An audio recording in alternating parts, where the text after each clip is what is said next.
Hi guys! So for today's video, tuturuan ko kayo kung isa ka sa mga namumblema na laging full storage guys yung cellphone mo. So kung ang ginagawa mo dyan guys ay nag-uninstall ka ng mga apps na hindi mo naman ginagamit, pero full storage ka pa rin. So baka may problema guys sa pag-uninstall mo. So tuturuan kita guys ng tamang pag-uninstall natin ng ating mga apps sa cellphone natin para mabawasan yung storage.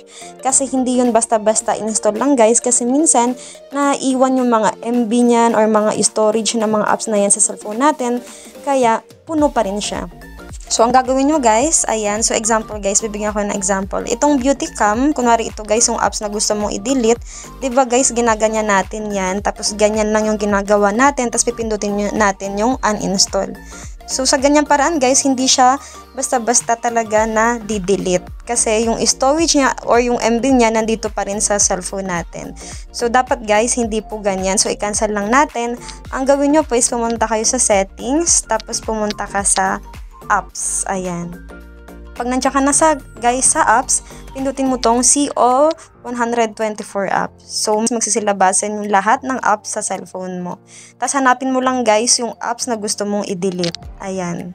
Example yan guys. Tapos, ang gawin mo, pindutin mo lang tong storage in cake. Ayan. I-click mo lang yung clear storage na yan guys. Tapos, i-clear mo din yung cake. Ayan. Clear cake, clear storage. Pindutin mo yan guys. Ibig sabihin, matatanggal lahat ng mga storage niya dyan. Tapos after nun, punta ka na sa uninstall. So, ma-uninstall na siya.